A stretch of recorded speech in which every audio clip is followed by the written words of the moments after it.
Hey guys, and welcome back to my channel. I am here for my little annually reminder that just because you are black, that doesn't mean you don't need sunscreen. If you guys don't know what I'm talking about, let's go. Okay, if you guys have been here for a minute, then you might remember a video I posted a couple of years ago, and the title is something like "Black people, yes, you need sunscreen too," something to that effect, right?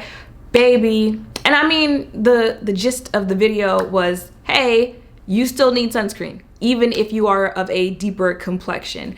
That's what I was talking about in the video. You would have thought that I posted that video and I was dropping slurs in there. You would have thought I had said slavery didn't exist, with the aggressively angry response that I was getting in that video. And that's why I be saying, like, nowadays, like, you really can't bother me with what you say on the internet. I have been doing this for about a decade now. I have literally been called every slur you can think of.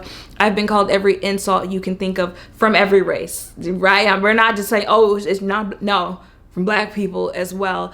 The responses that I was getting in that video, and it's like okay, y'all said all of that, but I still said what I said. And if you are of a deeper complexion, you still need sunscreen. I'm talking people became dermatologists, they became estheticians in those comments, talking about my ancestors survived in Africa and the Caribbean for years and centuries with no sunscreen. You're pushing white people's propaganda. Just because something isn't as likely for you to have because of your skin tone, because of your gender, right? Like, people don't really talk about breast cancer and men, right? But can you still be a man that gets breast cancer? Yes. You know, just like they say lice is more prone to white people's hair, can you not be white and have lice? Yes, you can. Just because it's not as likely to happen doesn't mean that it can't happen, and it also doesn't mean that you don't need to do things that could prevent it possibly happening. Now, you could try to prevent diabetes, breast cancer, any type of cancer, any type of sickness. You could try to prevent that. Sometimes it's just, if it's going to happen, it's going to happen. But just because it could still happen doesn't mean that you don't have to do anything to try to prevent that. And I just think, like, it is such a crazy idea to think that your skin is stronger than the sun. Like, yes, black people burn. Dark-skinned black people is that, because then you can try the whole, oh, well, that's the light skins that are burning. No, I've seen dark-skinned black people with sunburn before. It can happen. Again, it's just a little bit more rare. You know, usually they just get a little darker, or maybe a lot darker. And where is all of this stemming from, you're asking? I went to my parents' house for Easter weekend and WrestleMania weekend, and while I was out there, my dad had me outside building a shed, and I was outside for hours for like 2 days straight, right? And I didn't notice until like yesterday or something. I'm gonna push this back so you can see what I'm talking about. But because I was outside working and stuff like that, I just had a bonnet on, and you know how you place a bonnet on. It's literally like just this little part of my forehead that was covered by the bonnet, and the rest of my face is out. So like, I already knew when I was out there. I think I even put that in the caption of one of the videos that I posted of the project that I was outside doing, that, oh, you know, like, at least I get to start summer out with a little tan, right? It wasn't until I noticed that difference between that little piece of my forehead that was covered and the rest of my face that I realized just how much darker I had already gotten just standing outside for 2 days. I'm trying to make sure y'all see it. Do y'all see that? Like, it's literally like a little inch of skin, because like I said, that's the only part that my bonnet was covering. But like, it's a drastic difference, even though it's not much skin between what that skin looks like and then the rest of my face from being outside. Y'all know I ain't got no problem being darker. Put that on me. Put it up.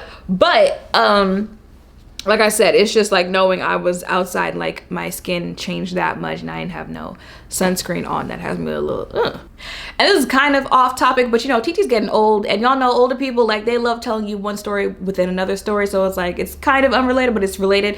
They were having this conversation on TikTok, and they were talking about Rihanna and how she used to be dark skinned and now she's light skinned, blah blah blah, right? So the people in the comments were like, why are y'all acting like y'all don't understand that light skinned black people turn into sugar cookies when it's winter and stuff like that, right? Blah blah blah. So someone comes in my comments and they're like, y'all always try to use this excuse, outside is outside, there's no difference between winter and summer. And I'm like, you dead ass? Like, you serious right now? Like, the sun is literally gone by like 5 p.m. In the winter, right?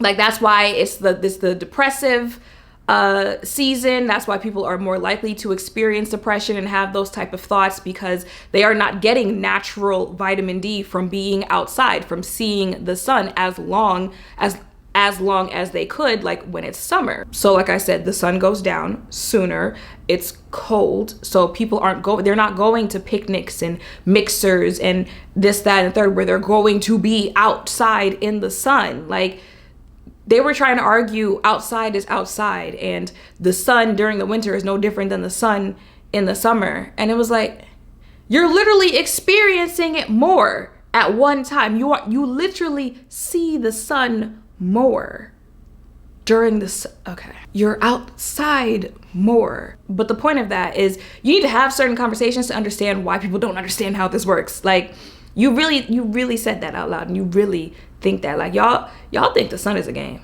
and it ain't.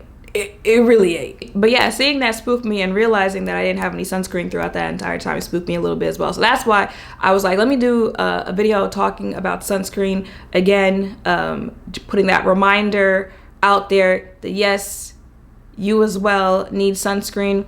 Another thing when it comes to sunscreen is like applying it how you should. People be like, once you apply makeup, how do you like reapply your sunscreen? I'm gonna be completely honest. A lot of times I don't.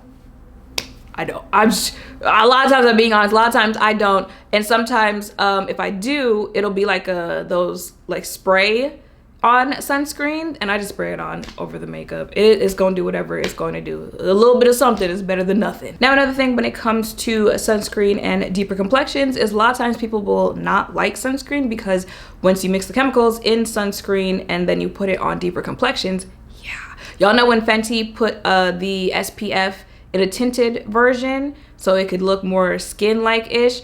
Some people were saying the original left that kind of cast that sunscreen will leave on your skin. And people were like, oh, well, why did she not make the tinted versions in a shade that lighter skin tones could use? And it was like, because you could just use the original one. The tinted ones were made so the other shade options could have an option where they didn't think there was a cast in it. And mind you, I even saw some people who still said they felt like the tinted sunscreen had a cast on it as well. Sometimes it literally just comes down to the ingredients that are in the sunscreen, but like that was why they made that in a tinted version. Like, you just wear the original one because it's just sunscreen. It's not a skin tint, it's not a, like, you know, sheer foundation, it's still sunscreen. So just wear the original.